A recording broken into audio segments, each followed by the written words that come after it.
Place Francis Louvel à Angoulême, là où se dresse le tribunal, le siège de la justice en Charente.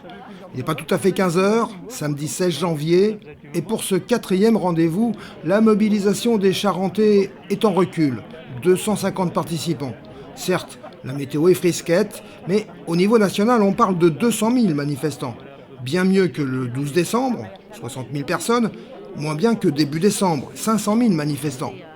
Il n'empêche, cette loi sécurité globale est définitivement comprise comme une nouvelle loi liberticide. Même le Conseil de l'Europe l'a signalé.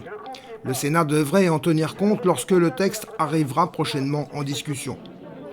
4 syndicats de journalistes sont vent debout, la Ligue des droits de l'homme, Amnesty International. Ça fait désordre. Attaque, la Société des réalisateurs de films, Acrimed, parmi les premiers à rejoindre le collectif constitué le 8 novembre. Au total, une 60aine d'organisations, y compris des syndicats et des partis politiques, ont rejoint la bannière stoploisécuritéglobale.fr.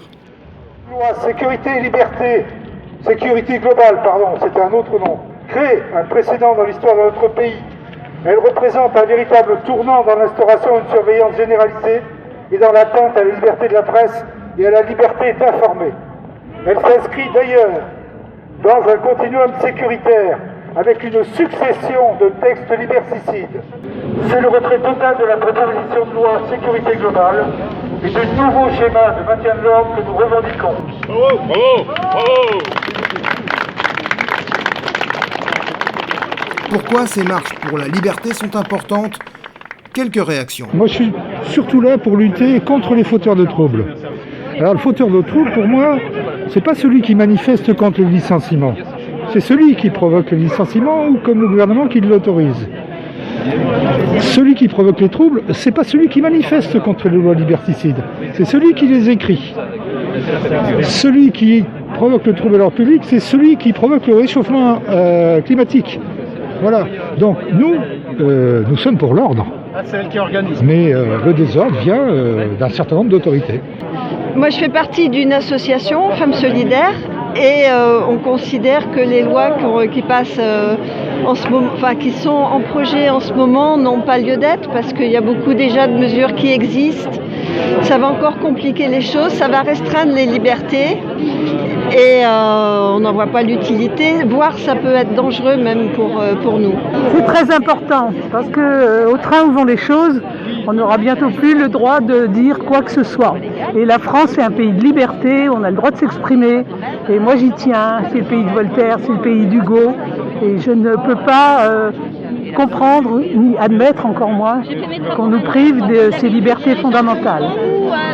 Quelles que soient les situations, l'État a des moyens pour régler les problèmes de terrorisme, régler les problèmes de pandémie, ce qu'il ne fait pas. L'État ne fait pas son boulot.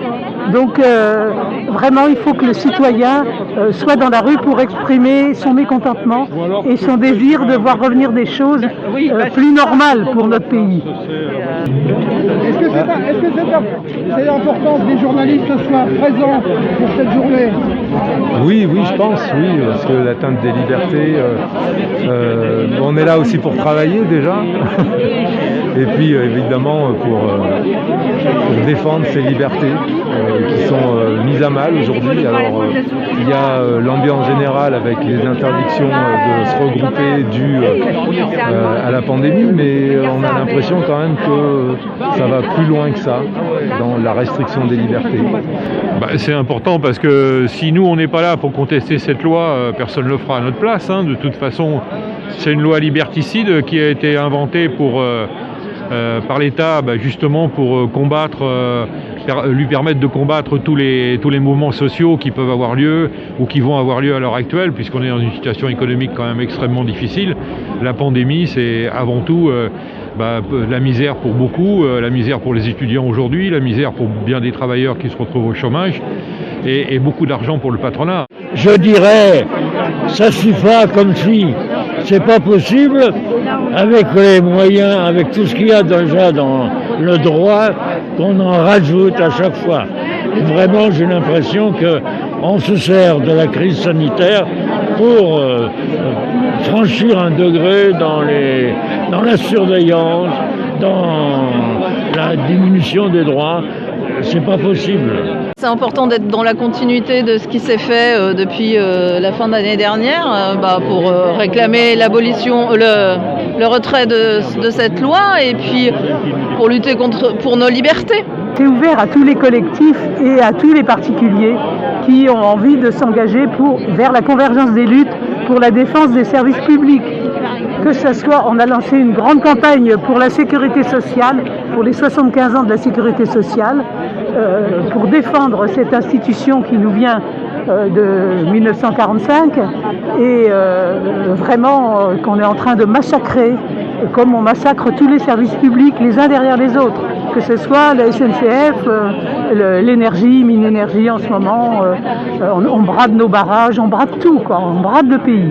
Donc ça, on défend tout ça à la convergence, on défend les services publics pour le bien de tous, parce que les services publics sont créés justement pour plus d'égalité des chances et des droits de tous.